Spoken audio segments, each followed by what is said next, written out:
Hello, everyone. This is Pirate Canvas here, also known as PC, and I am joined here with the creator of Ultima and Shroud of the Avatar, Mr. Lord British Richard Garriott. I was actually wanting to start things off with, your D&D days, because that's where it all started. You were into D&D and computers. So how did you get into D&D, first of all? First of all, you are exactly right. D&D is absolutely foundational to how I got started. It was the summer of my sophomore year in high school, and I was very fortunate that my parents, who already knew I had an interest in computers, they sent me to a 7-week summer camp. So literally a sleepaway summer camp. In this case, it was at the University of Oklahoma, OU, and it was a 7-week course in computer programming, some mathematics, and a little couple other things. But importantly for me, it's also where I learned to play Dungeons and Dragons. In fact, the day that I arrived, when I went into my dorm room, the other kids that were there ahead of me were knocking on everybody's door as they arrived and giving them a nickname based upon their first impression of the person. And so they came and knocked on my door, and they opened the door, and they said, hello, and I said, hi. No, they said hi, and I said, hello. And the reason why that was important is they thought hello seemed very formal to them, and I didn't have a Southern accent, even though I was from the South. And they thought my non-Southern accent meant that I must be from England, so they decided to nickname me British. And it turns out I was actually born in England, even though I only lived there for like 2 months. So I clearly don't have a British accent, never have had. But the nickname stuck. And in fact, since we started there, I'll pull out that my very very very first Dungeons and Dragons character sheet. So yeah, here is my character British, a level 1 mage. Yeah. And so not even Lord British, just British. So this was literally the first character I ever made in Dungeons and Dragons with the name British. And thus it began. So and through that 7 weeks, every evening basically we were living and breathing Dungeons and Dragons, and so it was very very formative. And so it's no surprise that as I was also at the same time learning how to program on a computer, a lot of those first things that I programmed were basically emulations in a sense of Dungeons and Dragons, or at least heavily inspired by Dungeons and Dragons. So, what was your class, though? Oh, well, the class, it was like a summer camp, and so class is a bit loose. But this was back in the day. This was before there were any personal computers. The Apple II didn't even exist. And so we were using punch cards to program a mainframe and to write some Fortran subroutines on a big line printer printouts. And I also had access at about that same time to teletypes. And what's important about that, another little bit of show and tell, is the teletypes. You would, it was an electromechanical typewriter that as you would type on the machine, it would punch basically ASCII code, 8 bits, and there's a little hole in here for the alignment, so you don't put it in upside down. I've never seen those before. Oh, this is how I did all my early work, and But with that, I then actually began to write. So this is actually, even before Ultima, before even Calibeth, this was the first game the complete role-playing game that I wrote, called D&D #1. So and clearly it was just an homage to Dungeons and Dragons. It was never published. There was no way to publish it. There were no software stores. Like I said, there wasn't even a personal computer. Right. So I was really the only one that ever played this back in the day. And instead of having a video terminal, it had spools of paper. This is actually so faded you can't really even tell there's writing on there hardly. But yeah. But those it would do alphanumeric characters for walls and treasure and corridors. So yeah, those are primitive days, but that's how it started. So what actually got you into wanting to create computer games? Well, it wasn't really a decision to do the games commercially. I was really only doing it for myself, and it was while I was working basically the very next summer, for the next 2 summers after the summer at the University of Oklahoma, um, I had a summer job at a local computer store where, right as the first personal computers are coming out, including the Apple II that you see here behind me. And so as soon as I had access to an Apple II, suddenly I had access to a machine that had graphics. So instead of just ASCII characters, I could actually draw lines on the screen. And with help from my mother, who was an artist, as I think you know, and my mother showed me how an artist would draw perspective. Now, how you would, like if you had telephone poles on the side of the road, how you could use little simple geometry to make the poles get smaller and smaller as they approach the horizon. And so I took my little D&D games, and I rewrote them with graphics on to the Apple II computer, and I came up with a little game that I called a Calibeth. A Calibeth. A Calibeth, yes. Sorry. And when I made this, again, I had no inkling or idea to publish it. There really wasn't much of a publishing industry at this point still. But it was the owner of the Computerland store that actually turned to me and said, Richard, this game that you've created is a lot better than the things we're selling on the wall of the store. What were they selling? Well, we were selling things like you could get a recipe card file maker. You could get a checkbook balancing piece of software. And there were a couple of games. There were a couple of text adventures, like the one called Adventure, and Zork came out about the same point in time. But this was basically one of the very first ever games with graphics, and especially 3D graphics. And yeah, that was a big thing.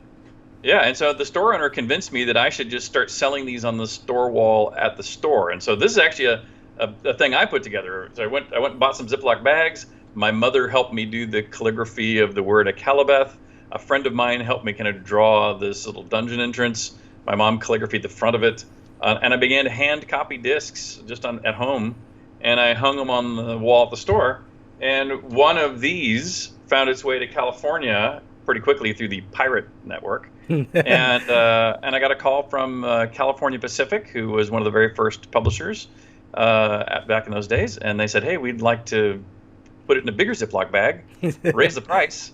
And they sold about 30,000 copies, and a few months later sent me a check for about $150,000 in royalties when I'm still in high school. And that's pretty good money even today for a high school kid. But 40 years ago, almost 50 years ago, 40 years ago, that was obviously a huge deal. That was considerably more money. That was a multiple of what my father earned as an astronaut. And wow. And so everybody in the family was like, "Wow, that's a pretty good idea. Maybe you should go make some more. Maybe you should do another one." So, how did you come up with the name Akalabeth? At the time, in fact, here behind me again, boy, you're feeding right into some show and tell stuff I just happen to have with me.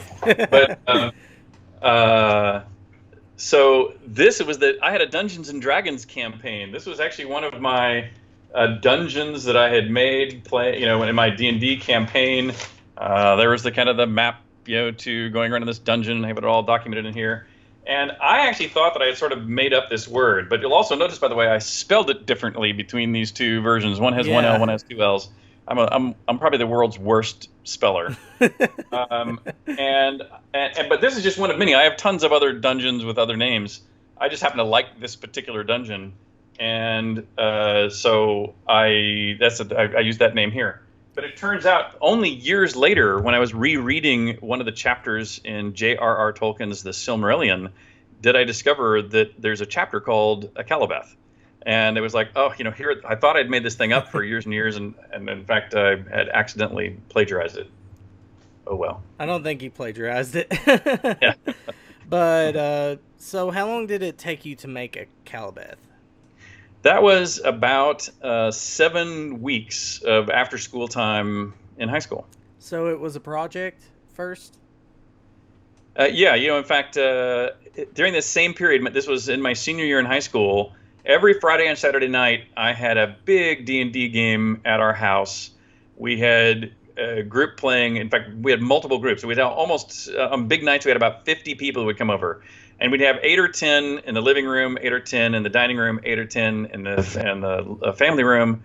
We then eventually kicked my mom out of her art studio and had a picnic table. I had a ping pong table there that we put another game on. And my mom would bake cookies and bring drinks to everybody. And even other people's parents were like going, where are our kids going all night every Friday and Saturday night? So other parents and teachers would show up, and just everybody was part of this big happening. But I would be also writing during the week. I'd be working on a Calabath on that machine right there, and so on the weekends sometimes I'd show people it. So I was building it for myself and to show off to my friends, who we were all playing D&D together. So you basically, you weren't expecting the game to become as big as it did. Oh, not at all. I mean, I'd know not even a fantasy of selling it. I mean, it never crossed my mind at all until John Mayer, who was the owner of that Computerland store, turned to me and said, Richard, you really should be publishing this. And this came out in 1979 or 80? Because well, I did it in 79. It was released publicly in 1980. Okay.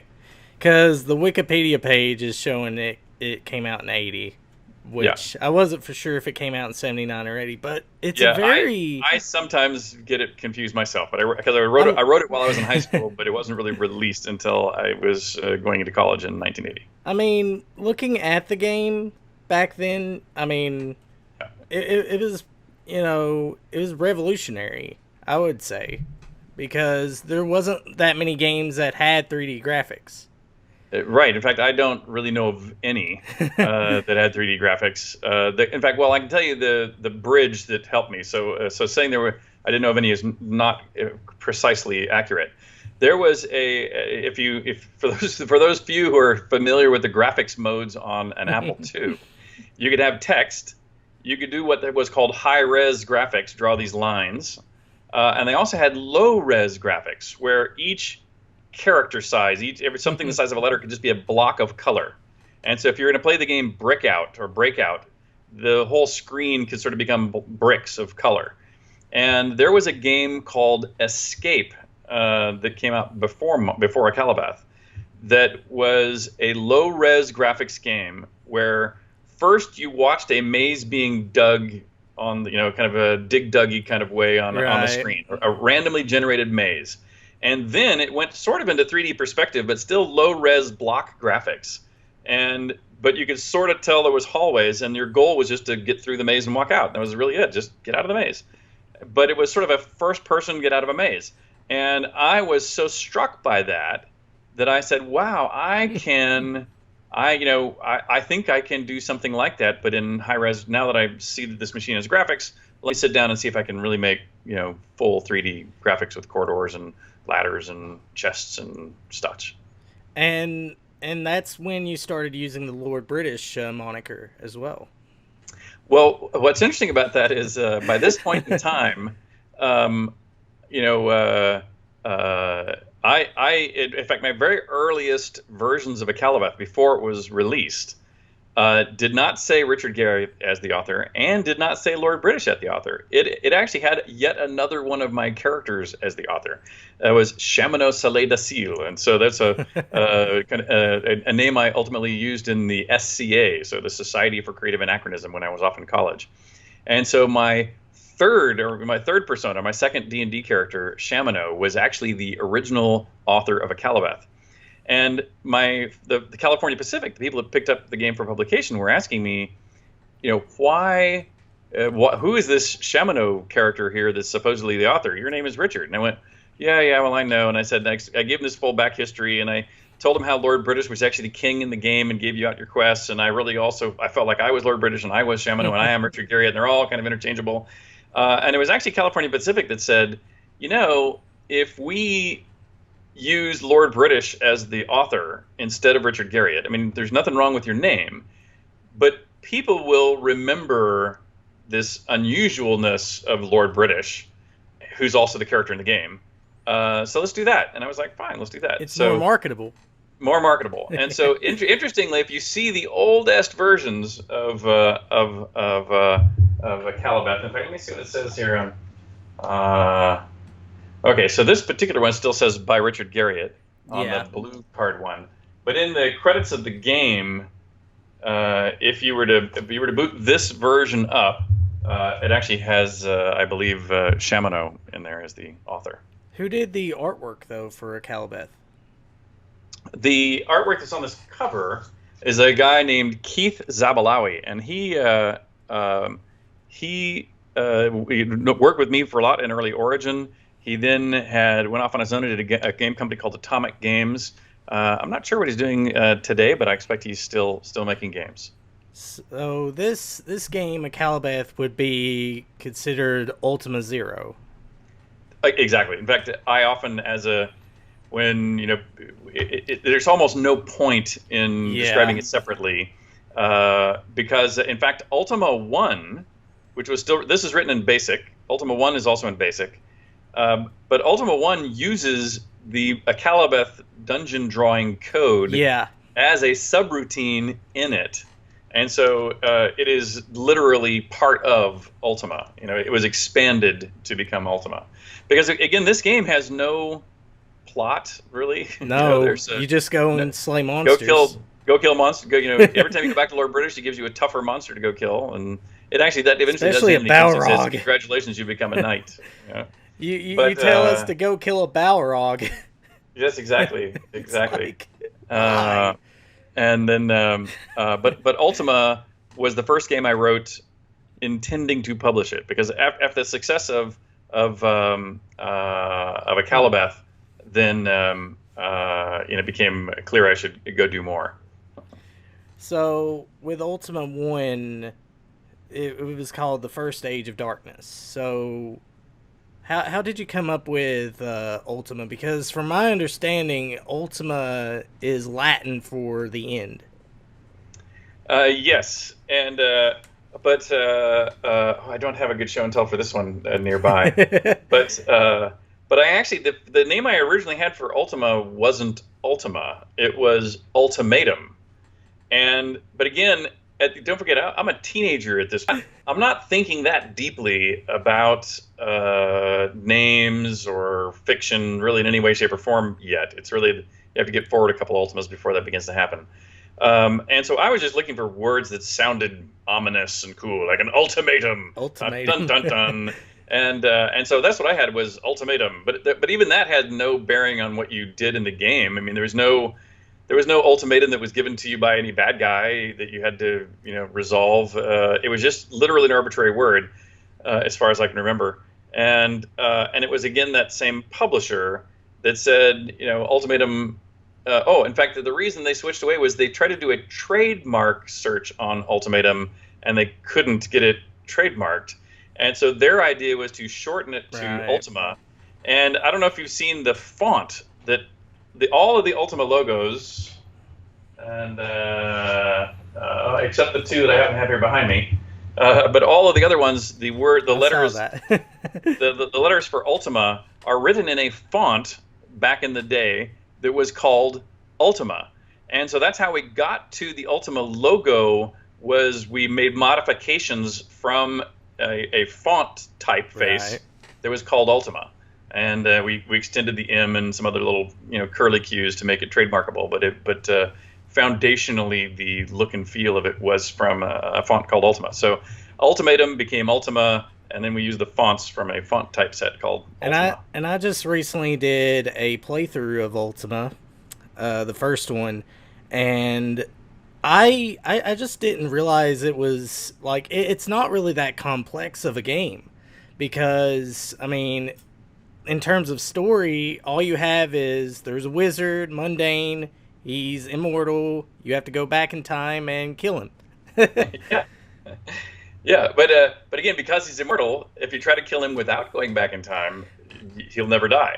And so so it's futile. So the only way to kill him is to figure out, there was a point in time where he was not yet immortal, so they have to go back there to kill him. And that was the fascinating thing to me, because I actually read the books, the Ultima books, where you actually did go over Mundane's backstory.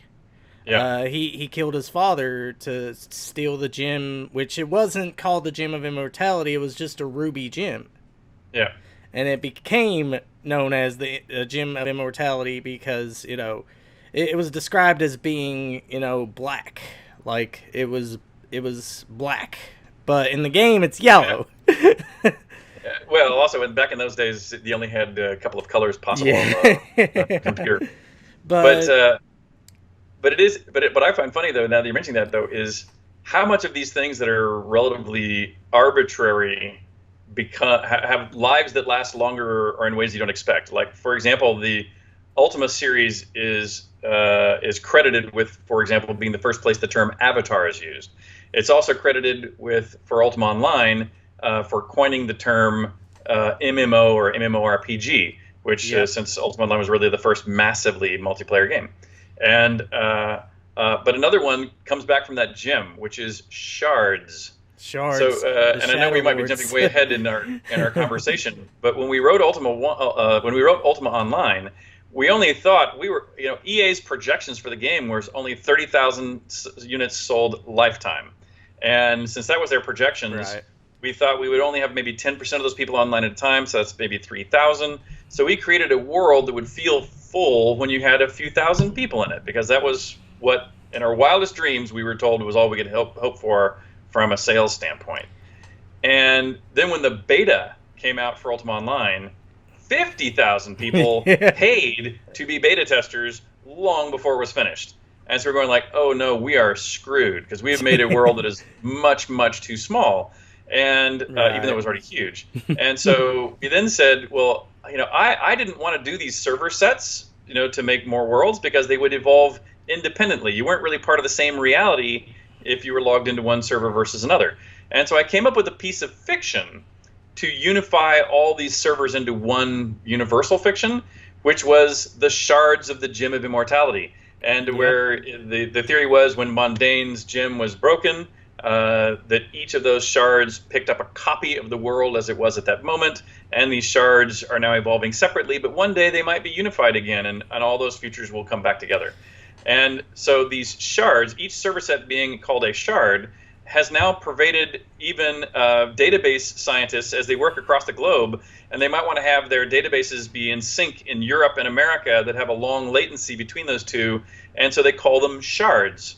And so literally, if you go to the database industry, they talk about server sets being sharded, and no one has any idea that it comes back to an obscure little piece of fiction that we just discussed back, from the early 1980s. Which the shards would also play a big factor in Ultima 5. Yes, absolutely. That's true. The Shadow Lords. Yeah, the Shadow Lords. We'll get into Ultima 5 because that's definitely something I want to talk about. But with Ultima 1, the success of Ultima 1, it brought, it basically introduced everybody to RPGs. And if it wasn't for Ultima 1, we probably wouldn't have gotten games like Final Fantasy or Dragon Warrior, which is Dragon Quest, but I call it Dragon Warrior. But how do you feel about that, having a legacy like that? Well, what's interesting is, of course, at the beginning, you weren't, you were just excited that anybody had any interest at all, right? So, you're sort of just hanging on to the tail of the dragon and hoping your ride will last. Then you go into the middle Ultimas where, the first three Ultimas were really learning to program and learning to craft a tale of any kind. It really wasn't until the second three, Ultimas 4, 5, and 6, that I began to think, this actually might go on for a while, and I actually really care about storycraft, and so I started crafting the stories much more carefully, starting with 4. But what was interesting is somewhere around the time of 4, 5, and 6, I was actually at a computer game developers conference, and I heard a gentleman by the name of Bruce Sterling giving a talk. And he's an author. He's from Austin, Texas, and he writes commonly cyberpunk type novels. And he was saying, hey, I'm not sure why I was invited to a computer game developers conference since I'm not a developer. He said, but I've thought a bit about the different challenges that you as game developers and myself as a book author face. He said, as a book author, I'm trying to write the very best book ever written. But the odds of doing that are really low because there have been a lot of really good books written over time. And so the top 10 books of all time is a pretty stable list. He said, on the other hand, if I ever get there, odds are my book is, first of all, really great. And second, it will probably stay there for a long time before somebody else in the far future, writes a book that would get into that top 10. And he said, you guys have the opposite problem. He said, the games have only existed for, at that point, 10 or 20 years. He said, there's just not that many to compete against compared to books. So the odds of getting to the best one ever is pretty easy. He said, plus the technology is getting better and better, and so the ones that are 10 years old are probably literally worse in many direct measurable ways.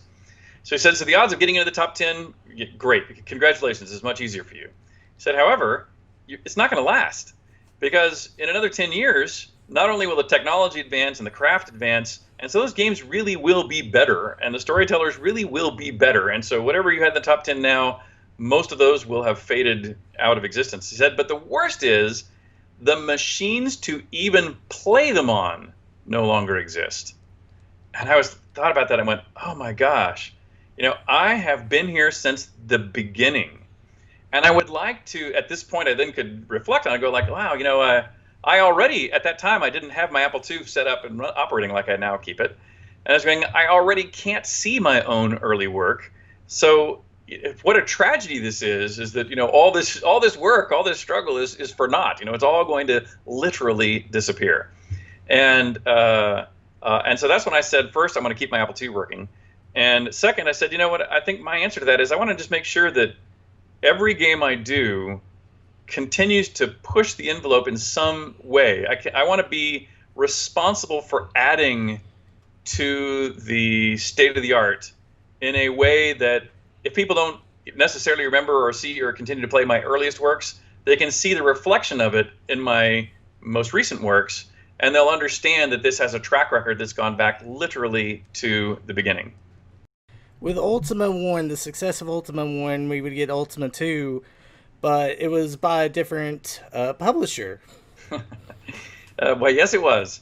And that came to pass, the early days of the video game industry were a bit like the Wild West in the sense of, the people that were starting just like, I was self-publishing my stuff, some gamers or fans who were just a little bit older, 5 years older than me, and maybe had, instead of just going into college, had just graduated from business school, for as an example, would decide they wanted to get into the games business too. And so a lot of those people started game companies. And so California Pacific, my first publisher, was one such company. A young guy formed it, started publishing these games, and everybody starts making pretty good money pretty quick. In an industry that was this young and this flush with cash, it may not be a surprise to hear that a lot of those early companies did not manage their cash and their lifestyles particularly well. And so tons of these early companies went out of business despite having a monumental amounts of revenue for themselves. And so California Pacific was one of those. The founder, frankly, had a pretty expensive drug habit, as did. I would go to magazine interviews, and the magazine editors would be bringing out drugs in the middle of the day in the conference rooms. I mean, it was shocking in the early '80s to see how how this was going on, and in the open. No one was even making any attempt to hide it. But it also meant they all blew their money, and so one day California Pacific just quit paying me and everybody else. And so we basically all had to leave because the money dried up, despite the fact that the games were still selling. Right. And so when I raised up my hand and said, "Hey, I'm now a free agent. Anybody out there want to publish my games?" At first, every publisher in the industry basically, I already had a Calibeth and Ultima 1 published and be very successful. So pretty much everybody said, "Yeah, I'd publish Ultima 2." And then I said, "Well, I have an unusual list of demands, and my demand is that I don't really want my game in a Ziploc bag anymore. I want my game in a box, and not only want it in a box, but I want there to be a cloth map in the box to let you understand the reality of this world that you're going into. I want to make the world feel real, starting from the moment you buy the box." And when I made that demand, basically all the publishers who had said, "Yes, I'd love to publish Ultima 2," all of them said, "No, I'm not interested in publishing Ultima 2," except Sierra. And Sierra Online eventually became Online Systems, or was Online Systems, eventually became Sierra. I'm aware of Sierra. Yeah, and so they agreed to my outrageous demands. But by the way, they were pretty outrageous. The cost of goods to do this, is a nickel for the at most for Right. the Ziploc bag, and nickel at most for the sheet, and it was probably 25 cents or something for the disc. So this Right. was a 50-cent cost of goods, and the box itself cost $1. The cloth maps cost $2, and my games already were taking multiple discs. So it was not just 50 cents, but at least $1 in disc. So you add that up, and I had about a $5 cost of goods instead of $1. So it's not too surprising a lot of people said no. But Ultima 2 became the first game in the gaming industry in a box, Right. and almost immediately all games in the gaming industry came in boxes. Right. And with Ultima 2, like, with these earlier Ultima games, like, again, like, you didn't really start, like, creating, like, Ultima's own universe or anything until the fourth game. But with Ultima 2, I think that's where it sort of started. Like, this Well, idea of expanding the universe. well, yeah. So here's sort of how that evolved. Akalabeth was basically randomly generated stuff. Yeah. Uh, so, uh, and then Ultima 1 was manually made, but was largely based on my D&D campaign world called Caesarea. Yep. And so literally kind of emulated my D&D campaign. But then with Ultima 2, I really wanted to do time travel. And so Ultima 2 sort of takes place on Earth. And the reason Yep. why I chose Earth is that if you're going to go back in time, it's important to have some references as to what does it mean to be backwards in time. So if you go far enough back, you get to the time of dinosaurs. If you go and the continents might be shaped like Pangea. And and if you go to medieval times, everybody has a reference for that. If you go to the future, we have our Star Wars, Star Trek references for that. So I needed it to be Earth-like, just to have this reference for going backwards and forwards in time, which was sort of how the Ultima 1 ended, was with this time travel. So I was kind of embracing that. So it's sort of like a time compression sort of like thing that's going on. She's basically bending time to her whim, and Yeah, to change yeah, history. Because in Ultima 2, Lord British is in Europe. That's the funny thing about it. Because Lord British exists right, somehow yeah, in the real world. But yeah. so did you think that there was a long-term story developing at that point?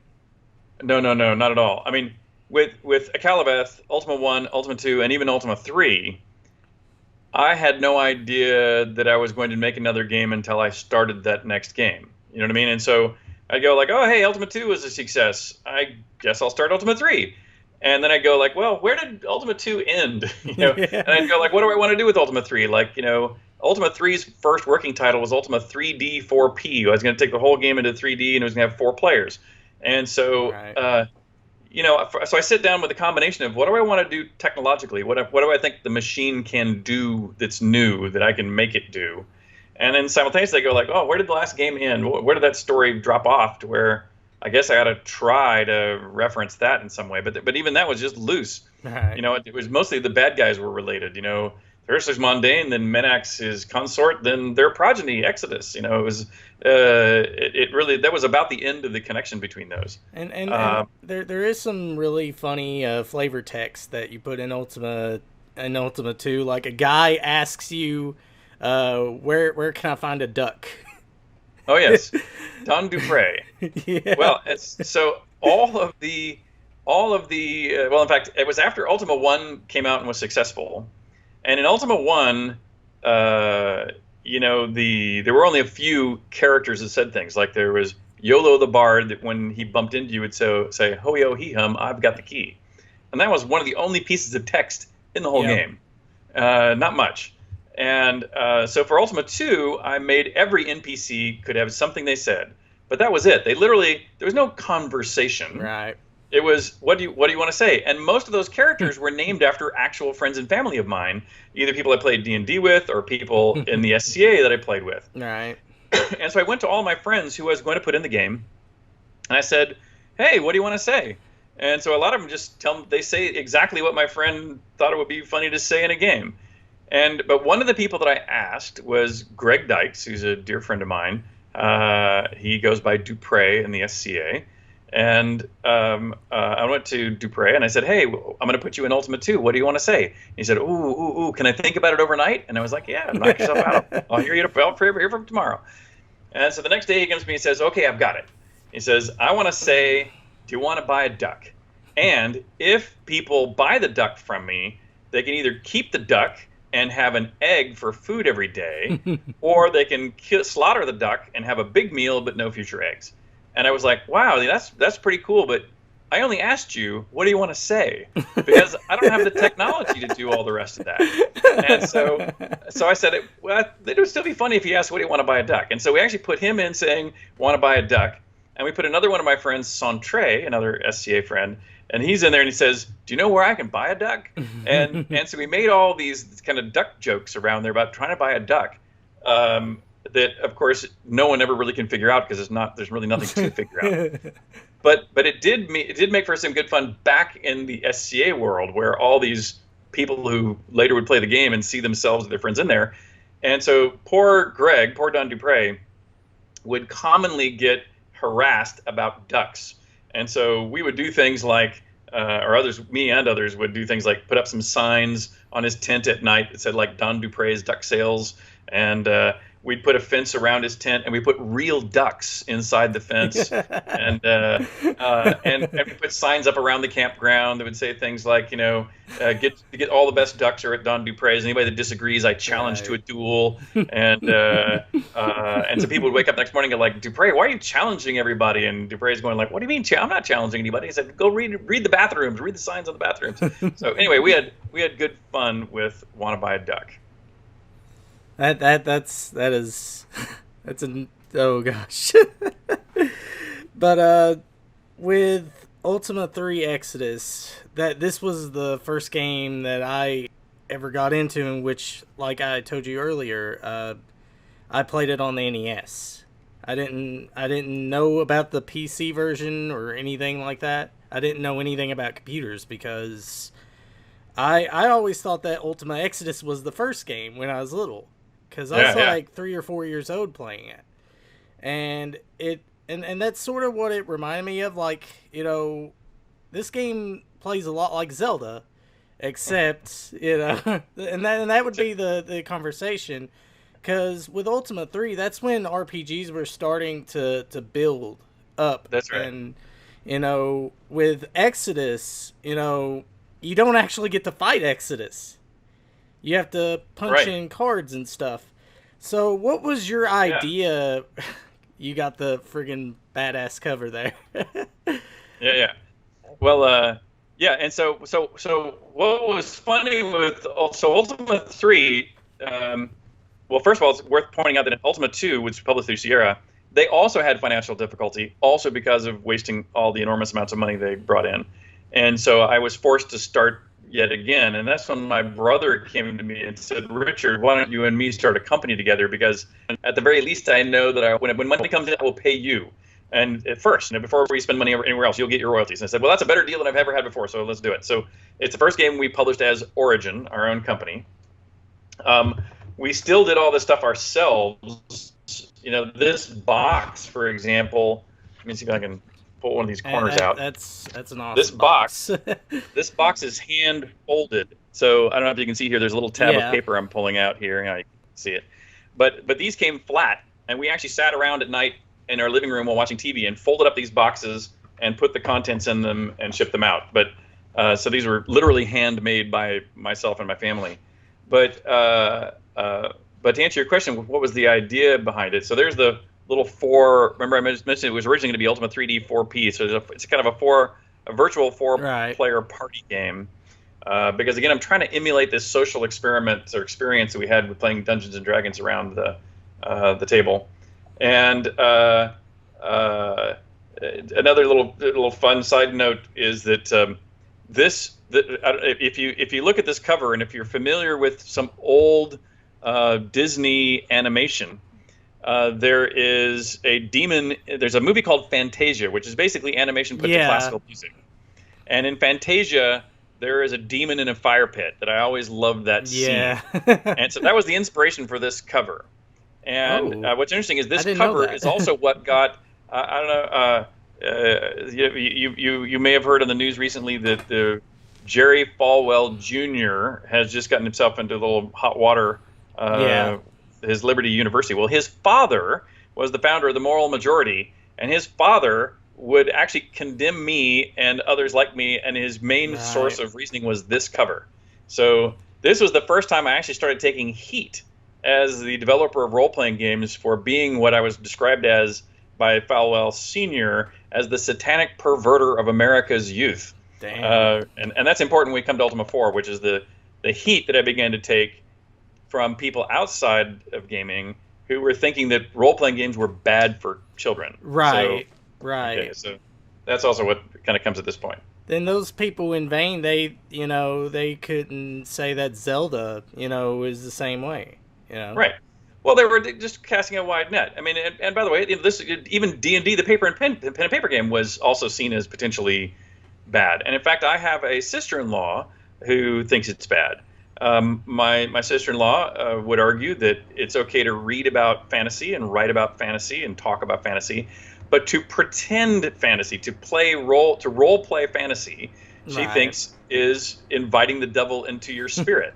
And I don't personally believe that. I think it's, if you can make a movie that includes magic, if you can make a Harry Potter movie, you can play a role playing game.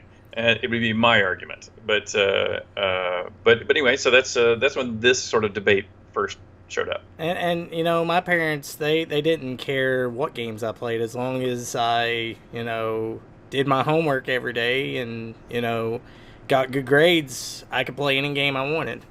Yeah, and that's what we do with our kids too. So my kids right now are really into Minecraft, and but we have to use it as the carrot. Like, okay, get home, do your homework, get everything ready, get everything put away, and then you can play Minecraft. And they're like, okay, they're but I wanted to get into Exodus here. So yeah, well, sure. The NPC, like, what I like about Exodus so much is the fact that you can kill anybody. Yeah. You could just go in and kill somebody, like if there was an NPC you didn't like, you could just kill him. Yep. Like Lord British, you could kill him too. Yes, don't do that. Don't do that. Don't kill Lord British. Do that. We must protect him. Yes. But I was gonna ask you about the floor. Why did you make the floor an enemy? Well, so. Don't forget the total memory space of these machines is really small, right? So that it's still writing on that machine. At peak, this machine had 64K of memory. One photograph on your phone takes way more memory than that machine has in it. And so you are, and more specifically, if you think about the number of tiles, the little graphical squares that make the maps. In Ultima 1, there were 32 tiles that were used to build everything in the world. So there's grass and water and trees, etc. Maybe there are only 16. I think there's 32, but either 16 or 32. But then for the next Ultima, it doubled. And so if you go from Ultima 1 to Ultima 2, I had enough, in fact, I must have 64, because then I had enough to spend 26 of them on A through Z. And that way I could write the names of shops in the walls of the shop, because in that tile set included all the letters of the alphabet. And then it wasn't until Ultima 3 that I began to have enough tiles to actually do some little, kind of animation with some of the two-frame animation with some of the characters. But you still run out of tiles really fast, right? It's still, 64 or 128, however many I had, still wasn't many. And so you've debated. Maybe I've devoted 16 two frames of an animal to make monsters. So 16 times 2 is 32 of those tiles just to make a handful of monsters. And so as I'm writing the end part of the game, I'm going like, okay, well, it'd sure be nice to have some new monster to show up here near the end.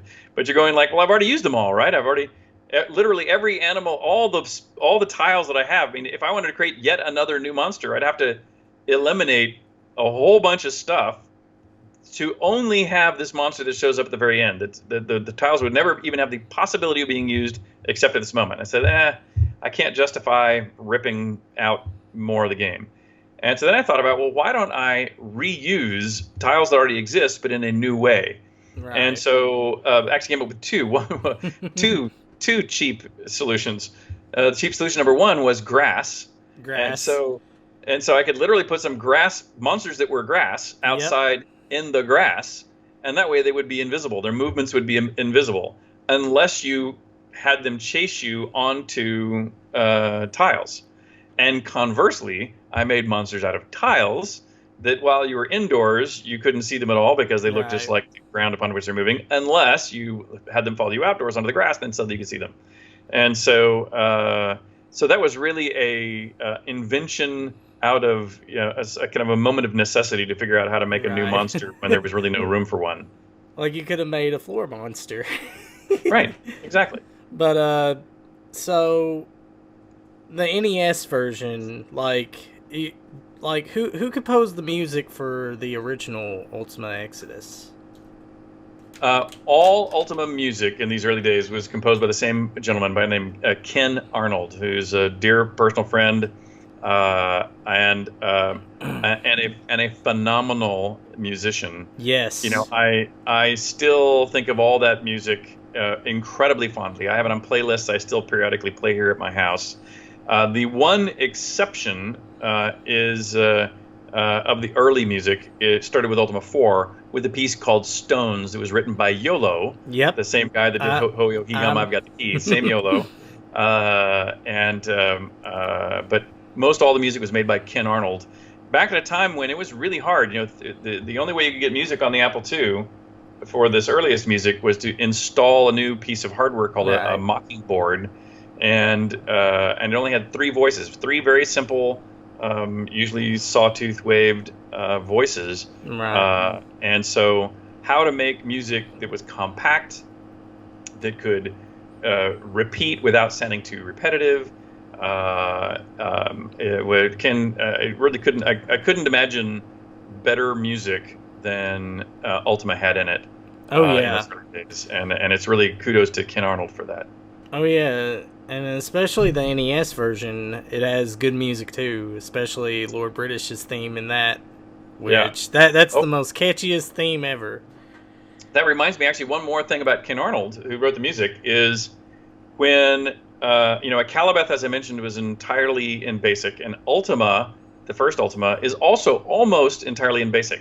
There is an exception, and that exception is the routine to copy the tile graphics to make the maps, which are sort of the iconic change for Ultima over a Calibeth.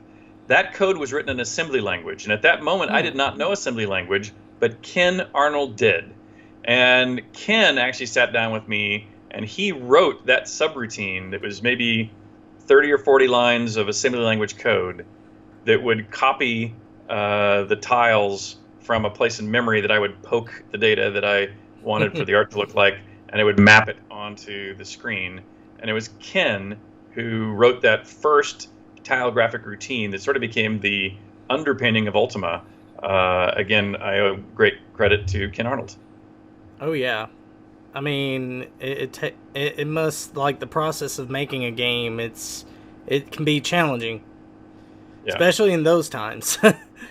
very true. But I think your greatest achievement, and this is where we get into Ultima 4, which is by far the best Ultima game ever, I would say.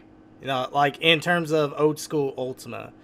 Like, it had the most thought put into it. It had the best story, I think, out of all the other Ultimas. I mean, Ultima 5 and 6, they have good stories, but nothing standed out more than Ultima 4. And Ultima 4 sort of broke tradition. Whereas, in most RPGs, there's always a bad guy that you have to go after, but not in Ultima 4. In Ultima 4, it's all about being good. Yeah, and you're exactly right. And I've already tried to mention a couple of touchstones, and you on your own mentioned a couple of other touchstones that help set up the story for Ultima 4. Yeah. You already mentioned how you like the fact that you go around and kill any NPC that you didn't think was for whatever reason in your way or unpleasant. You just killed them. Yeah. And Ultima 3, I already mentioned it was the first game that my own company published. And all Ultimas, including 3, at the end, when you complete it, they tell you to write in to Lord British at, in this case, it was my parents' home, and tell them about your adventures. And I would send people completion certificates. Congratulations, you completed your quest. Here's your certificate. And so people would write in because they learned that, and it'd be kind of fun to get a certificate signed by Lord British. And I still, by the way, do that. If you tweet me, I tweet you back. If you email me, I email you back. And if you send me something in writing, I send you something in writing back. So I return fire in whatever way it reaches me. And you still do that. I still do that to this day with all of my products and the book. When you get to the end of the book, you'll find out. And so when we wrote Ultima 3, I mentioned how, because I told people to write in, I began to get fan mail. But fan mail is an interesting thing. It usually is, and remains to this day, one paragraph of, hey, I really liked your game. And then it's pages of, let me tell you what you did wrong or what you can do to make your game better. And it also included kind of tales of people's experiences. And there were some things that were true and some things that were not true. And I mean, it was interesting to read. For example, in Ultima 3, one person wrote in and said, wow, I thought it was so great that, I was trying to defeat some big bad guy near the end and I really couldn't do it. So I put down my powerful sword and I took out my dagger and killed him in one blow with a dagger. And they're like, wow, that was brilliant game design. And I'm going like, I don't think that's the way the game works. But I thought, I had to go look at the code at least and see if they're saying something that's true. And I went and looked at the code with care. And it turns out that in Ultima 3, as you level up, you get stronger and you do more damage. And it was, of course, intended that if you carry a bigger weapon, you do more damage, and if you have a smaller weapon, you do less damage. Right. But it turns out there's a bug in the code. And so the weapon doesn't really matter in Ultima 3 in the way that at least I intended. And so he actually could have killed the big monster with the dagger. It wasn't better. He just happened to get the killing blow in, I suspect, with the dagger. But it definitely wasn't a detriment to use the dagger in Ultima 3 in hindsight. Mm-hmm. But also people would write in and tell me how much they loved killing all the NPCs, like you. And at the same time, I'm taking all this heat from the moral majority folks who are saying I'm converting kids to devil worship. And I'm sitting here going like, okay, well, people are already reading in a lot of stuff into my games that I think are not there. And outside observers assume we're doing this really terrible stuff when in fact we're really not. I said, but, I actually have an opportunity here. I can actually, because people are reading between the lines anyway, why don't I set up the lines to make the world act more realistically? So if you go killing off the villagers in that town, they won't like you and they won't help you. And and I said, that's one of the many reasons you and I don't go rob banks and shoot people in the real world. Is there's repercussions. And so I said, I'm going to make the world like that. We have laws that do that. And when I started down that path, my family and the other people developing at Origin all thought I was making a terrible mistake.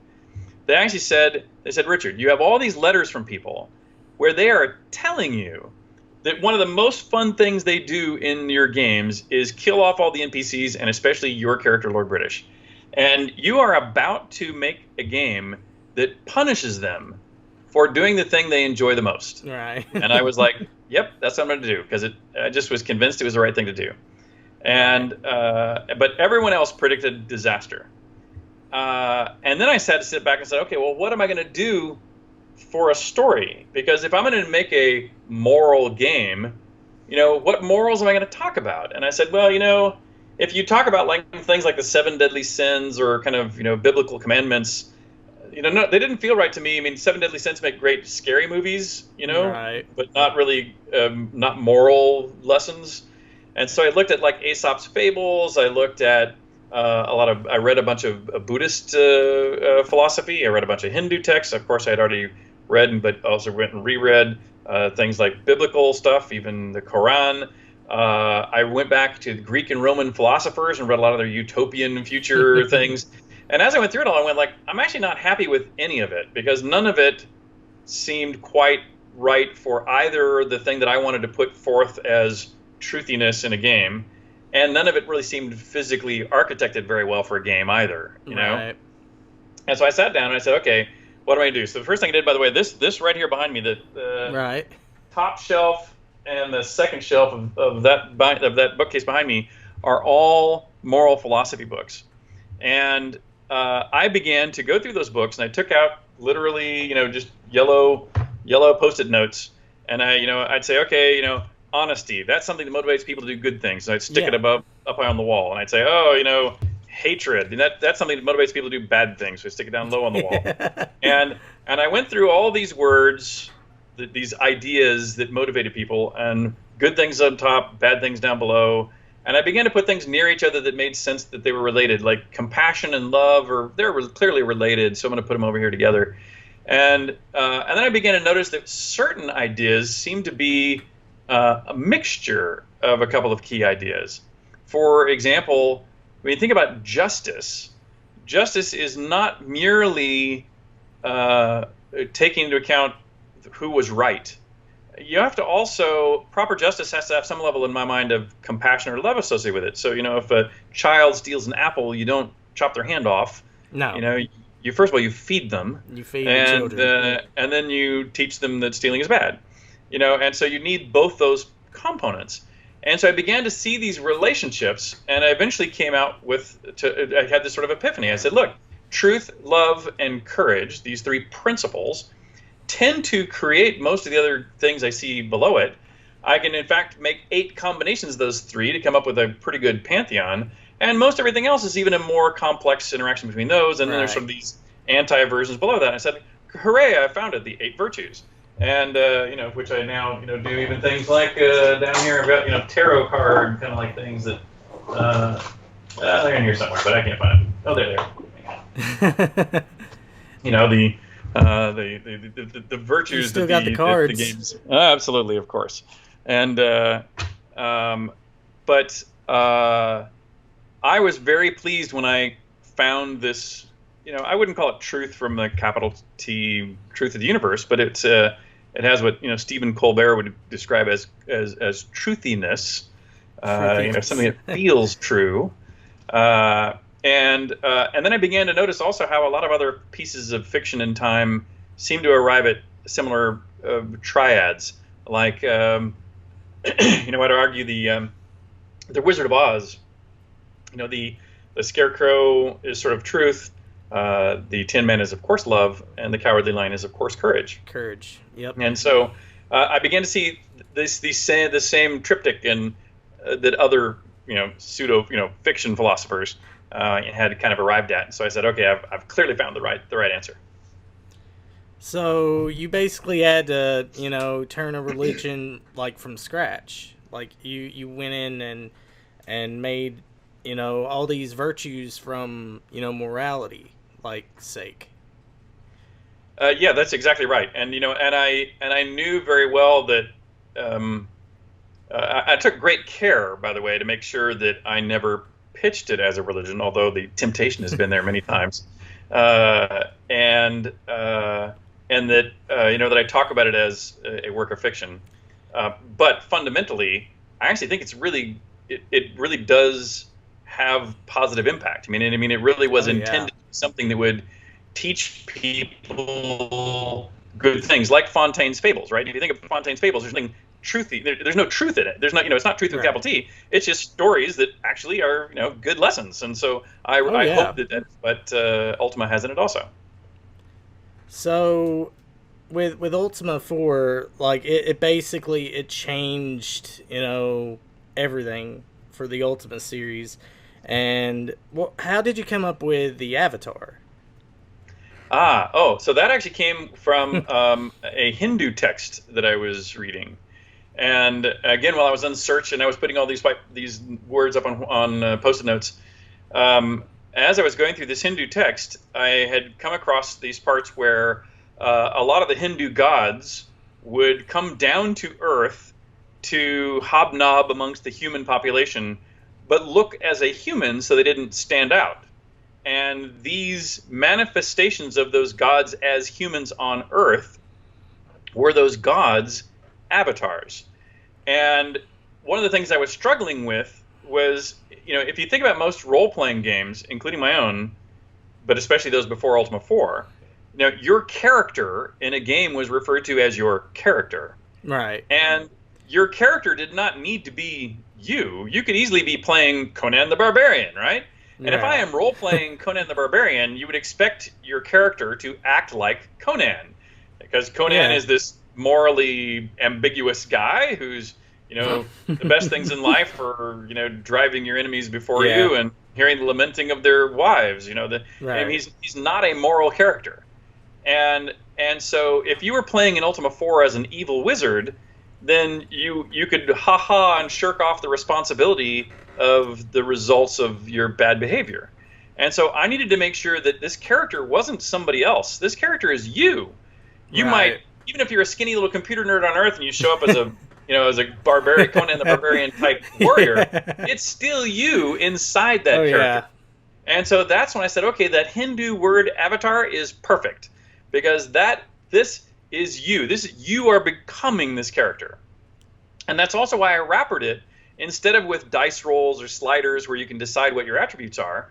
I actually put in the psychological profile test where I said, which do you think is Right. more important? Like, let's say, I know you know these questions probably, but someone who owes your friend a bunch of money but is not paying them, and it's causing your Right. friend some real hardship. They're going to the bank and they drop some gold on the ground. When you pick it up, do you return it to the guy that owed your friend the money, or do you first give your friend the money they're owed before returning it to the owner? And so that is sort of a thing. Which do you think is really more important in life? Do you think being honest is the most important, Of or do you course. think being fair and just is actually more important? And even if you don't necessarily agree with that particular vignette, by going through these vignettes to ask you these questions, if you were someone that said truth, Right. truth, truth is all that's important, you become a truth seeker. You are a mage that's trying to discover the reality of the universe. If you go courage, courage, courage, courage, you become a fighter. If you become love, love, love, Right. love, you become a bard. You get the idea that, and that way it's really you, and this is your avatar. So this is you in the game. You from Earth, found your way out to the gypsy wagon. She asked you these questions and Right. told you the story. The portal opens, takes you there. You arrive more buff than you left when you left Earth, but it's still you. It's you, your avatar, as from the Hindu word. Right. So, which one of those 8 virtues do you hold dearly the most? That is a tough, tough, tough one. It's funny, as I was developing the tests, I would sway my, you want to make sure the questions are as unbiased as possible. I mean, the questions, by the way, are really hard to come up with. In fact, Well, some questions are terrible. which But one do you think is your favorite, like your personal favorite? if I had to pick one, I would pick compassion. Oh Uh, yeah.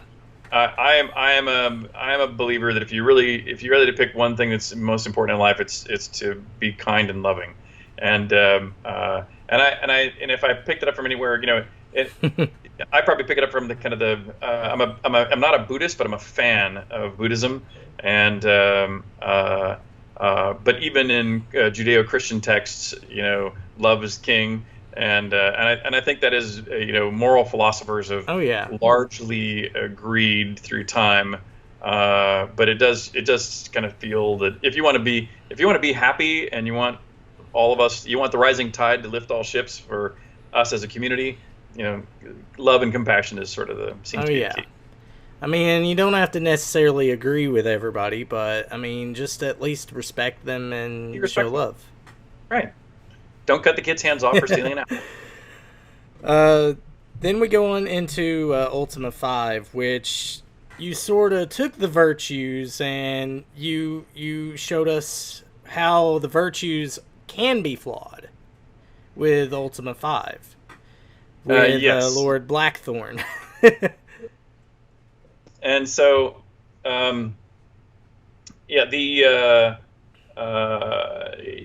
So I think that virtues that you arrive at by choice means that you will live up to them, right? If you go, I've really decided I shouldn't murder people because I really personally just feel it's wrong, means I probably won't murder anybody.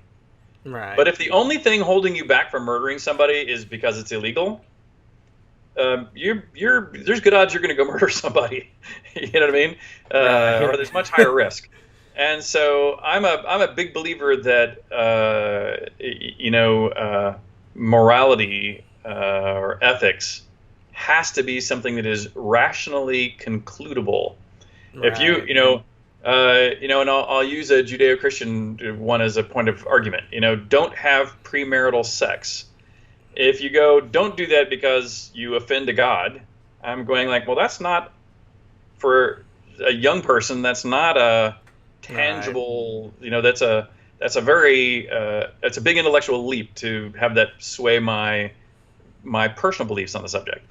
If on the other hand you go like, wow, I can show you how dangerous it is. Right.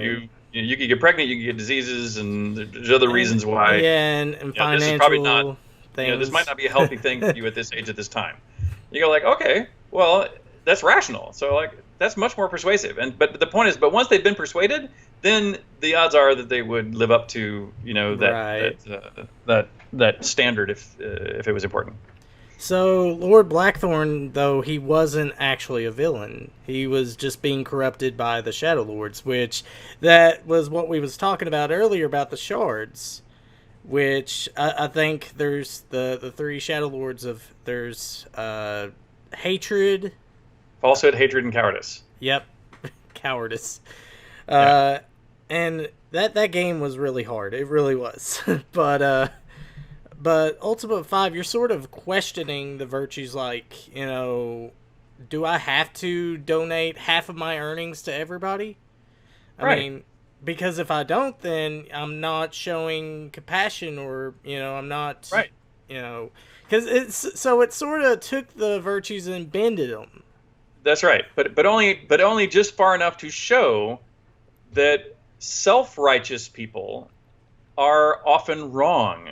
And again, this was sort of a reaction in my mind. This Right. again was a reaction to the criticism I felt I was receiving from what I believed were self-righteous people on television. TV evangelists. TV evangelists were spewing hatred for me and my work all the time. Right. And I actually felt that they were actually doing the damage, not me.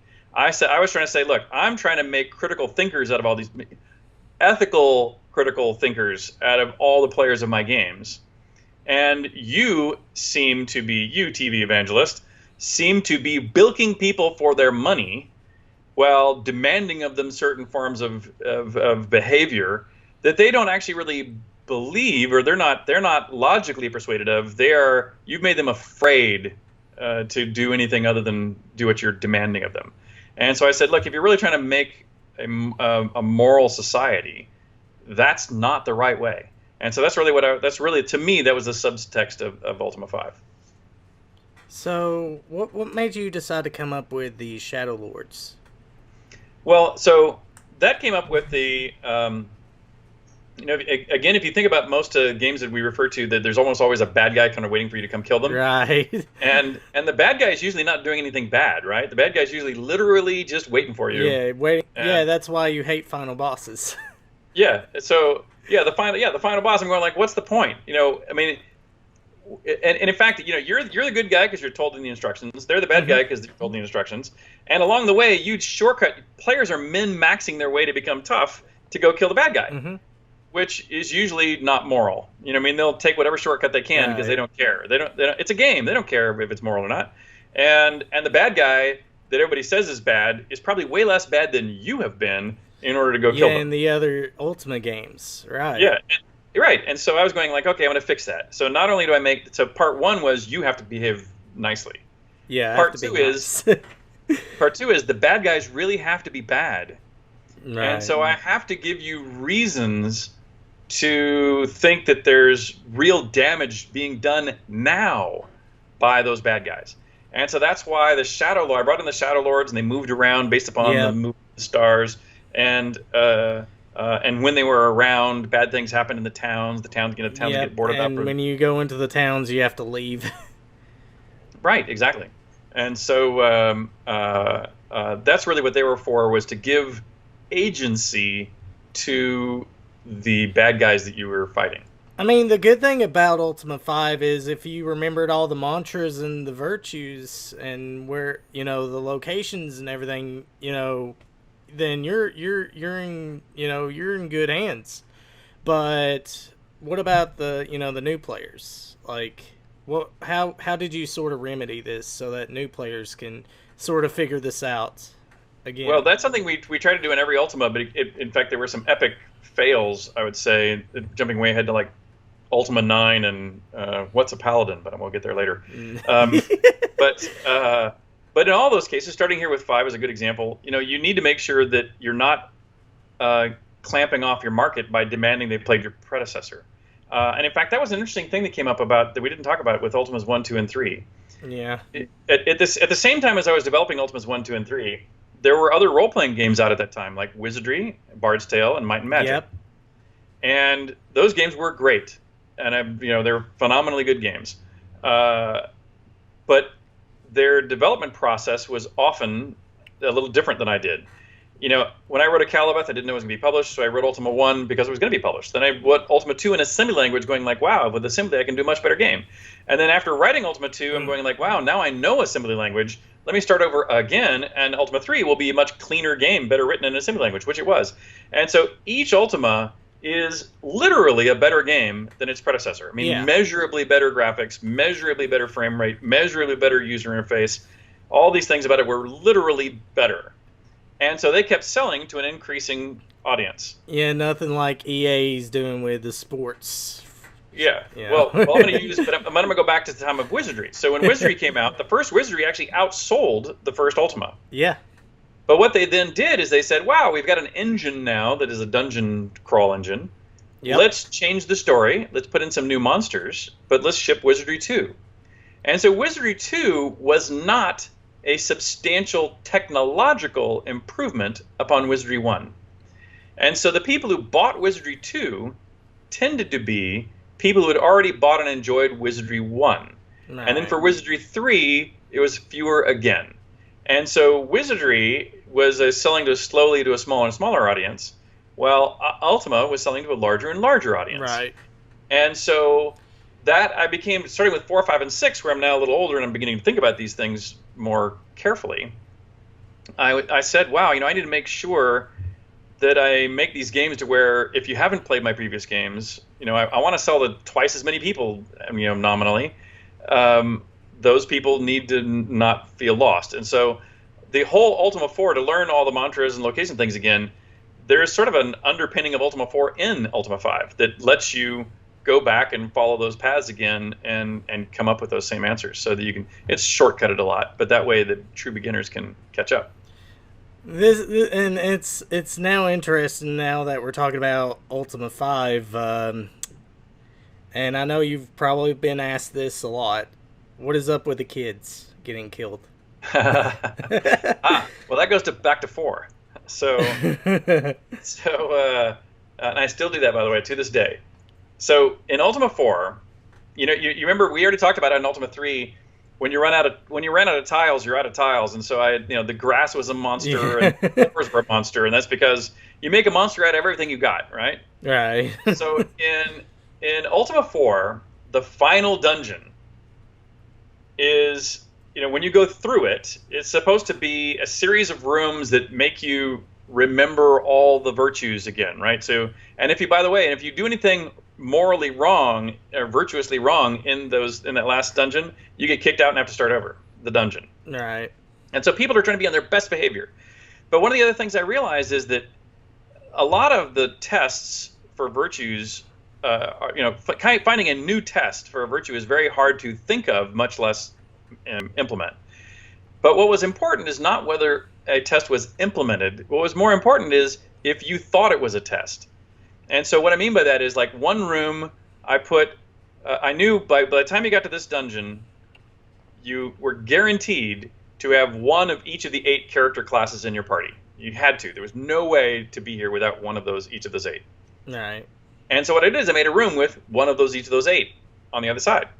And so it's sort of like a doppelganger version of your party. And really, they're just monsters, right? They're just like the floor tile or the grass. They're just monsters. There's no test at all, but I at least thought the player might think it's a test, And so they might think, they might wonder, "Ooh, should I kill them or Yeah. not?" They're really me, and I didn't really care. Let them kill them and move on. And you're making all these rooms one another. Like one room is a wizard's chamber, okay, and you read the magic book. One other one's an orc cave. Look, there's a fire and there's some orcs. And after a while, you're going like, what am I gonna do for another room? What am I gonna do for another room? And then I had this idea, and the idea was build a room where, as you walk through the room, there are children in cages in the corners, and there's a lever in the middle of the room. Yeah. And if you throw the lever, the cages open up. But those children are monsters, like children of the corn, right? They are monsters at this point. And all you see is a short person, right? There's no other indication to them whatsoever. But they surround you and start attacking you. And I thought, ha ha ha, this is a great timed test. They're actually monsters, so just kill them. I don't care. The game doesn't care. But I at least thought the avatar might care. The avatar might go, oh shoot, how do I've opened the cages now, there's monsters, but I might lose an eighth of compassion or something or injustice if I kill these children. I thought, ha ha ha, good test, put it in the game. I didn't think about it again. Until about a week before Ultima 4 was launched. And my brother came into my office with a letter that he had received from one of our QA testers in the office. And that letter said, I refuse to work for a company that so clearly supports child abuse. Oh. And my brother came in and said, Richard, what have you put in the game that has made this guy think that you're promoting child abuse? And I'm going like, wow, I honestly can't even, I literally couldn't imagine what they were talking about. So we went and talked to the person. The person pointed out the room I just described. And I said, no. First of all, they're monsters. Kill them. I said, but let's suppose, but I actually am kind of pleased that you worried about it. But if you're worried about it, one, don't throw the switch. But if you already did, and that's the first time I found out, you can then put the kids to sleep, and then you can walk out. Or you can charm them, and then you can walk out. Charm them? Or instead of killing with your sword, you can punch them in the face with your fist. They probably wouldn't die, and instead they would run away, and you can walk out. Right. But otherwise, kill them. They're monsters. They're monsters. Come on. It's literally an evil monster attacking you. Just kill it. And my brother said, Richard, you really should just remove it from the game. It's not worth it. You need to remove it from the game. And I'm going like, you are crazy. I said, I have provoked a deep emotional response to a very simple simulation.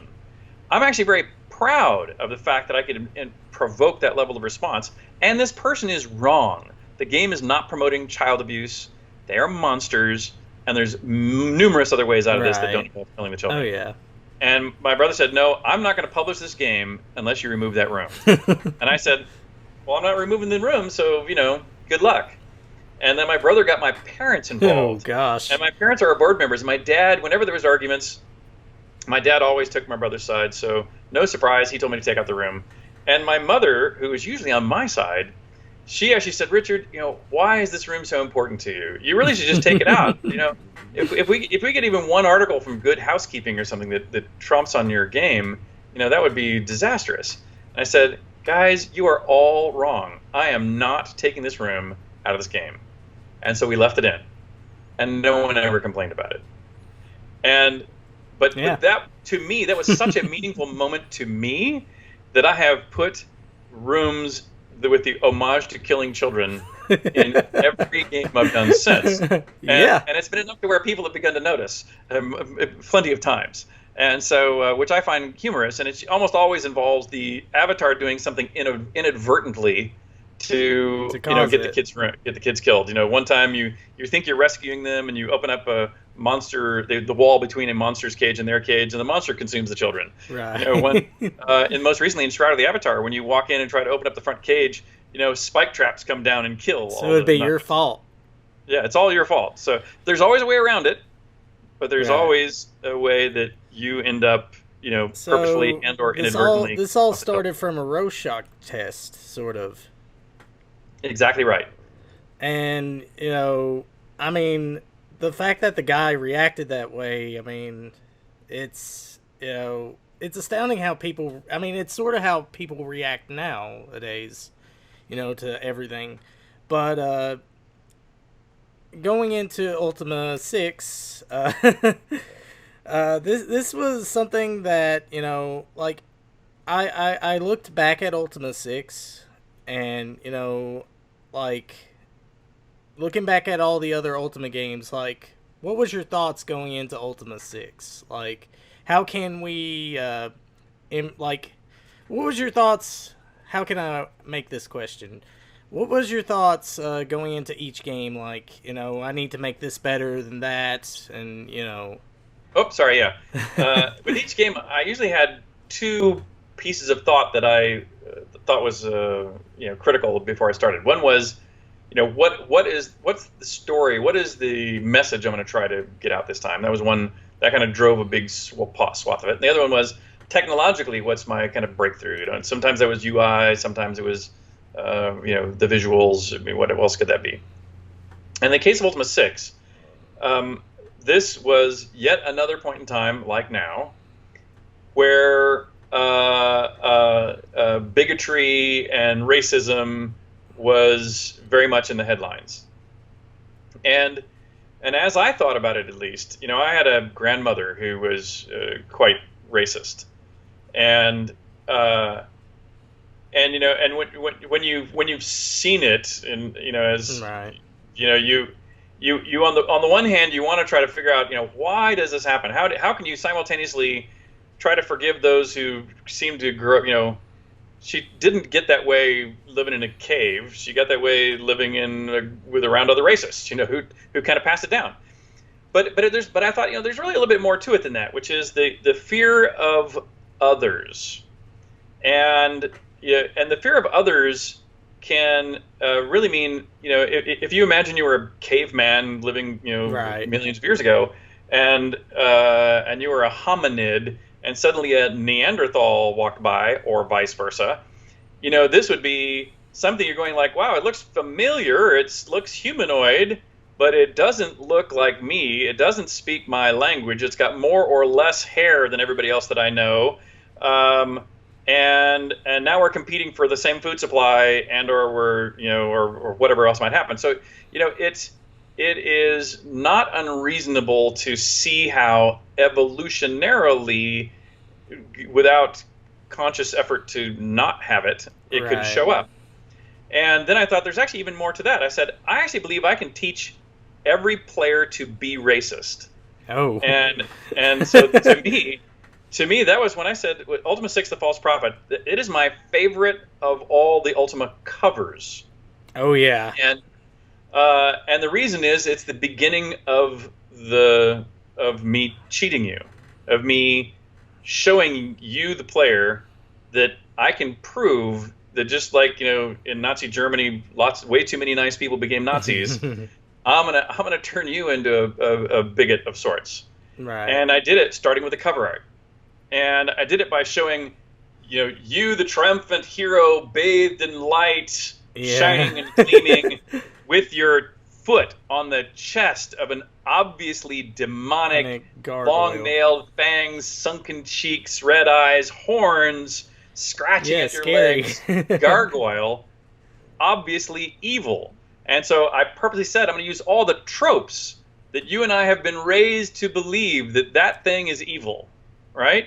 Yeah. And I'm sure you and I, of course, would go like, are bears evil? Well, of course they're not, right? They're living their life doing their thing, but they can still be mighty dangerous. Yeah. And so I want to say, okay, so it needs to be not only dangerous but evil. And so I'm going to give it these tropes. I'm then going to say I need to go further. I need to give you reason to believe that it's out to get you. And so that's the way the game starts. When Ultima 6 starts, it starts with literally, you have been captured by the gargoyles for reasons you know not. Right. They have strapped you down on a big stone slab. They have a gargoyle priest reading from some, magical texts, and they have somebody literally about to plunge a dagger into your heart.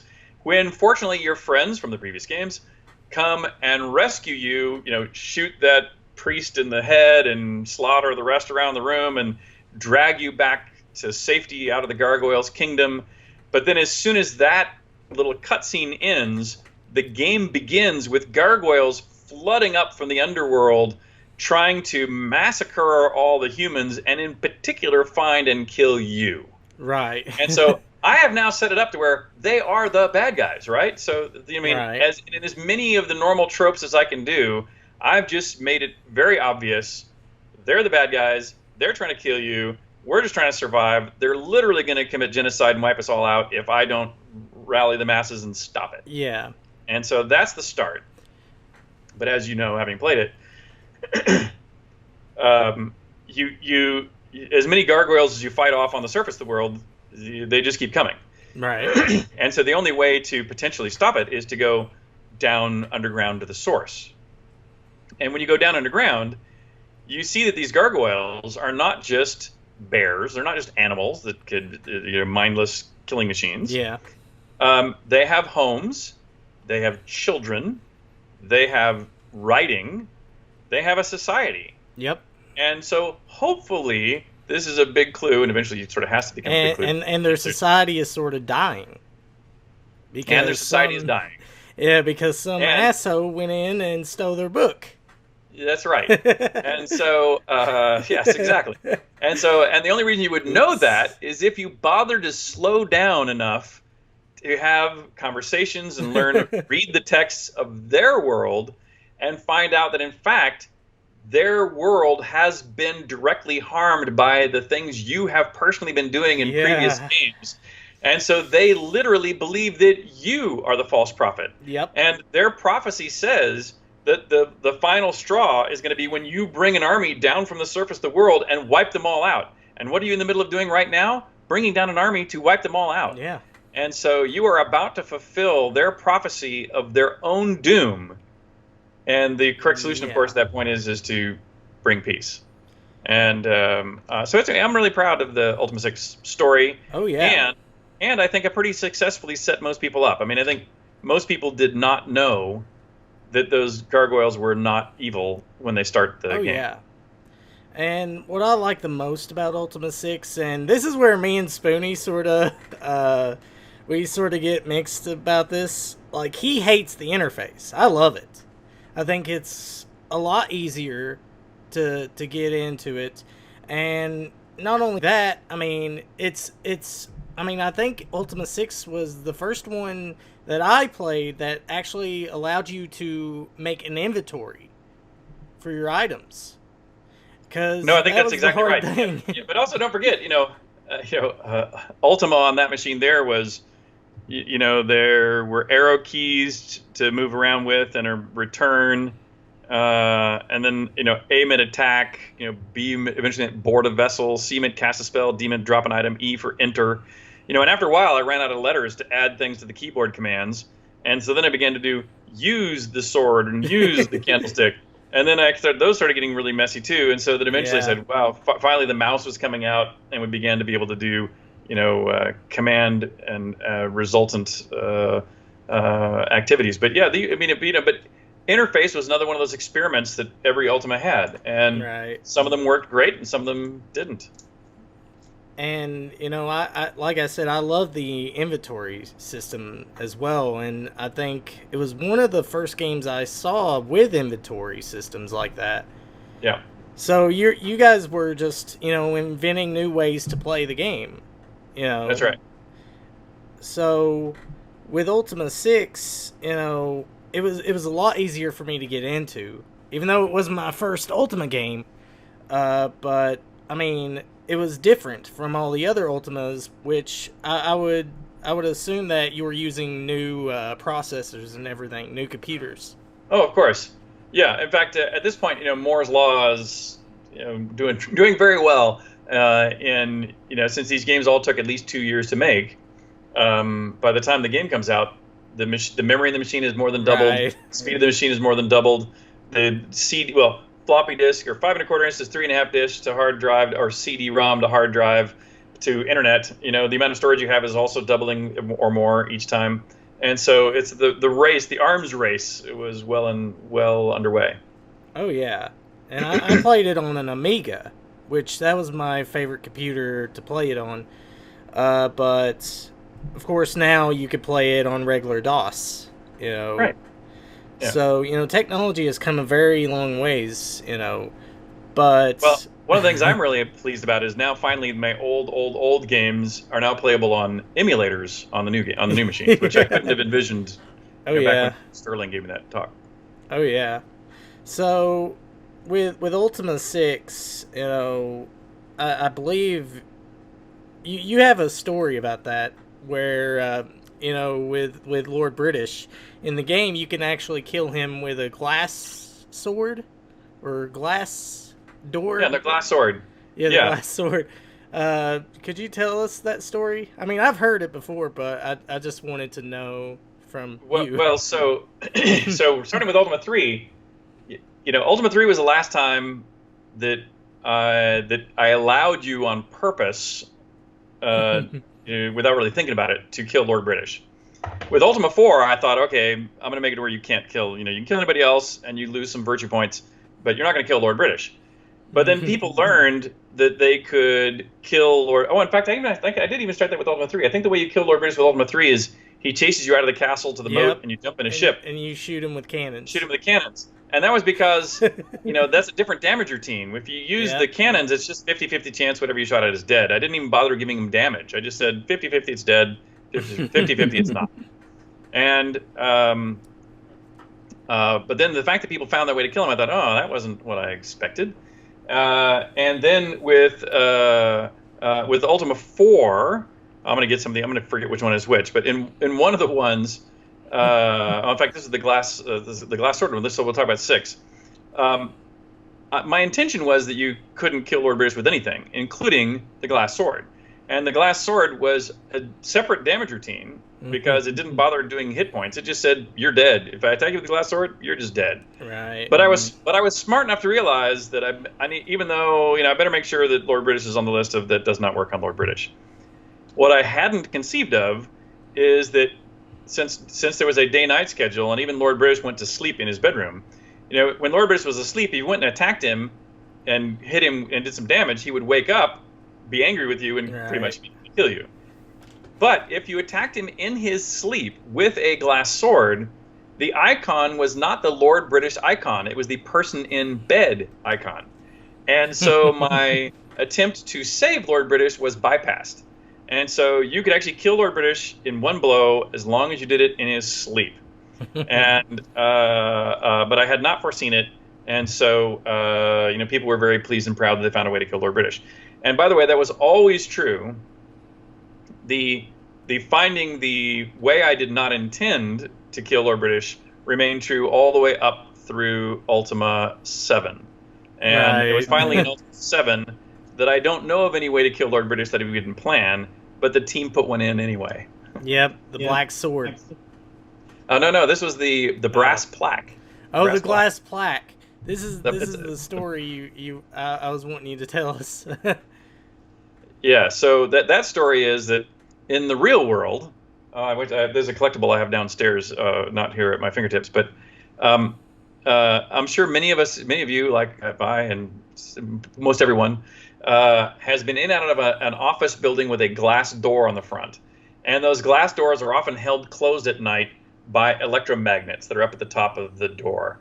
And so there's a metal plate usually screwed to the glass door, and the frame of the office building has an electromagnet that holds it shut. And so when you want to leave the building at night, there's usually a button you can press that will release the electromagnet so you can step out.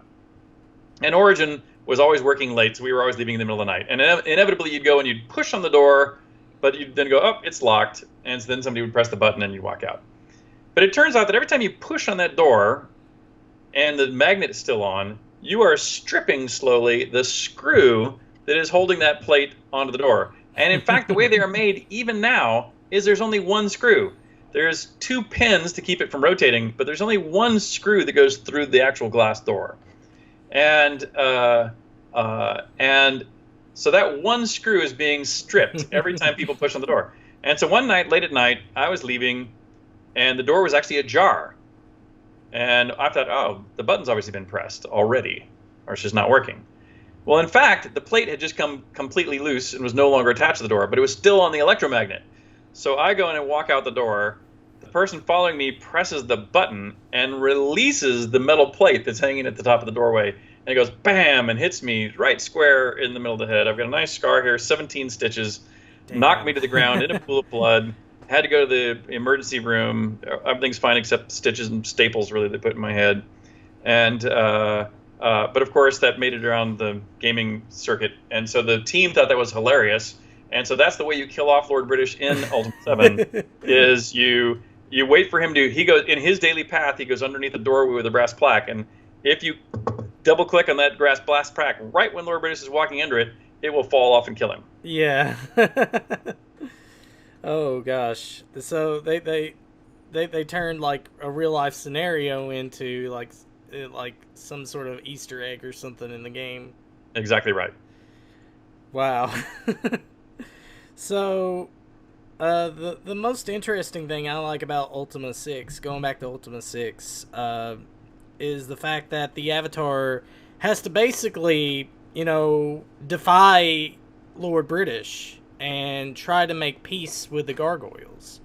And Lord British is like, no, I'm not having that. Nope, they're evil. You need to kill them. Take care of it, Avatar. And the Avatar's like, Lord British, they're not doing anything. They're not doing any harm. We need to make peace with them and make things right. And you're sort of, forcing Lord British to do this. And was that your intent? Yes, exactly so. In fact,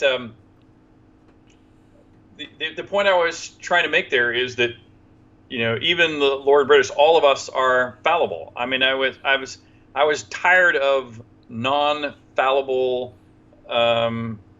bifurcation of good and evil. You know what I mean? I wanted. Right. I was trying to, make sure people, understood, the complexities of real life. That even your parents or your mentors or other people can come to different conclusions. Right. And even though you might still love and care for them or think of them in some important positive way, or they've done all kinds of things for you that you're beholding to them for, or thankful, that still doesn't mean you should do what they say. Because when I was a kid, I was always taught to respect everybody, no matter what color skin they have or anything like that, and just show them love and respect. And, I guess that was an important lesson for Lord British to learn. Yeah. But again, what I was trying to take it to specifically was that, even if that thing looks truly evil, let's suppose that on our doorstep tomorrow showed up the alien from the movie Aliens, right? So right. Something like that showed up. It would be very easy for most Earthlings to be worried, right? Because it pushes all the right buttons that we've all been raised with to imply that we should fear that thing. Yeah. And so all I was trying to say is that, if you're raised where things with fangs and horns and, our Judeo-Christian backdrop tells us that things with horns instead of halos are evil, and so if things that show up that look like that, no surprise. And I was trying to say the same thing about my grandma. She was raised in a time where, for whatever reasons, people told her that people that looked different were for some reason something to be afraid of. And I'm going like, well, I'm sad for her. I'm sad that she did not get to grow out of that. But I think it's important that everybody recognizes how that happens. Oh yeah. So after Ultima 6, Ultima 7, The Black Gates, like that game right there, it started a new trilogy, the Guardian trilogy, I guess you could call it that. But getting into Ultima 7, like you had a different interface, different team. This was before you went to the dark side, basically EA. But with the Black Gate, like, what was your idea for this? Like, this new Ultima game, we're gonna change the interface. Well, actually, before Ultima 7, you actually made two special games using the same interface as Ultima 6, which is Savage Empire and Martian Dreams. Yes, Savage Empire, Martian Dreams, and even Ultima 7 Part 2 Serpent Isle are all part of an attempt to rectify something that was happening business-wise. And what that is that as games were getting bigger and bigger and bigger, the cost is going up, obviously, very rapidly. Right. and the time between releases is also going up. And once the time exceeds maybe 2 years, you begin to lose market share. People begin to move on to other competing properties in a way that is dangerous for the core business.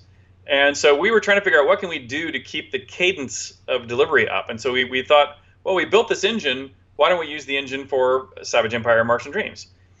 But it turns out I love those games. But it turns out to pull out all the things that were Ultima, to put in all the stuff that was Savage Empire, to then put in all the stuff that was Martian Dreams, Right. didn't really save much time or money. So the game turned out well, the costs weren't significantly reduced, and the sales didn't go up. They sold well, but not like 10 times more than an Ultima. And so we thought, okay, that's not a great strategy. What else can we do?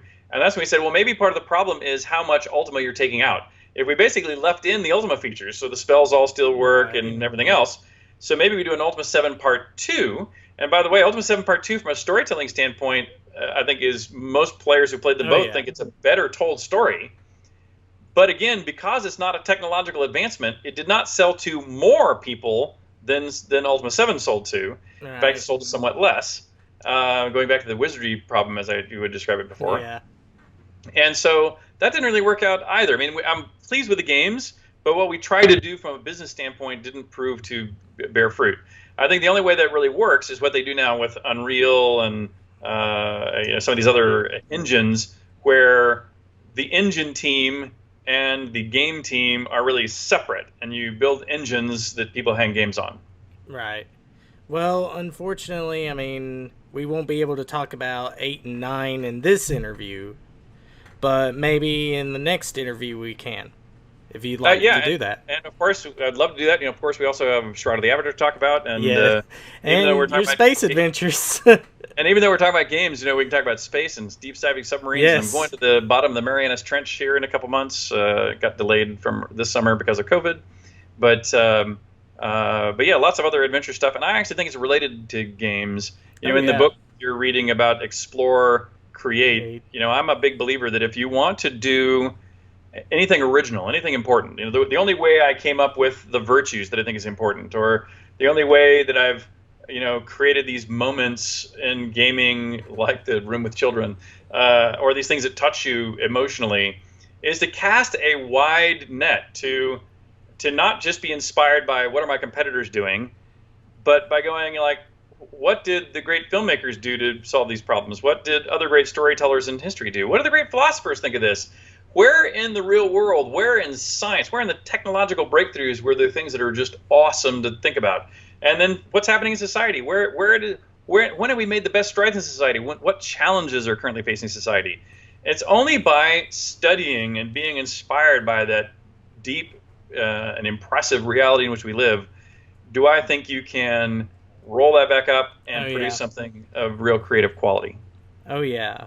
And, that's an interesting thing because, to me, I mean, I grew up with these games, but there's just so many other facets of life that I'm also inspired by. And, that's what I hope, people can get from this and learn that, you can live the dream, yet there's also other things you can also do. And I think by doing those other things, you bring more back to your first primary activity also. Oh, yeah. And I think you and I might agree on this too, which is just go do it. You know what I mean? Whatever it is, just do it. I mean, the fact that you and I are here talking today is just because you just did it, right? You just said, I want to talk to Richard Garriott, so I'm gonna pick up the phone and call him. You'd be surprised how the emails of almost every well-known personality in almost every industry I know is pretty easy to figure out. It's usually like first name dot last name or first name at their company, and but still, almost no one ever bothers to just reach out. Just go. If you want to go do something, go somewhere, be something in life, or just make it happen. Just sit down and get started. And the steps can be small at first, but just don't give up and try again. Oh yeah. And I appreciate you doing this interview with me. But yeah, unfortunately, this is the allotted time that we have for right now. But stick around for part 2, which hopefully, you'll be free to do that. Anytime. You give me a call. We can schedule it really as soon as it's convenient. Next week, if you like, we'll get the second piece down. Oh, yeah. Yeah. Great. That'll work out fine. Thank you, Mr. Lord British, and thank you guys for watching. Be sure to subscribe to the channel, and check out Lord British's games. Seriously, play all of them. Great. Thank you. And follow him on Twitter. Thank you guys for watching part 1 of my interview with Richard Garriott. I had such an amazing time speaking to this man. He is a fantastic person. And if you guys haven't already, be sure to follow him on Twitter, at Richard Garriott on Twitter. I'll have it linked in the description so that way you guys can go follow him and check his games out. Play all of his games. Send him presents. Yes. And also be sure to subscribe to this channel for more interviews such as this, as well as reviews and Let's Plays and all the fun stuff. Anyways, this has been Pirate Canvas signing off. I'll see you guys in part 2. Have a nice day.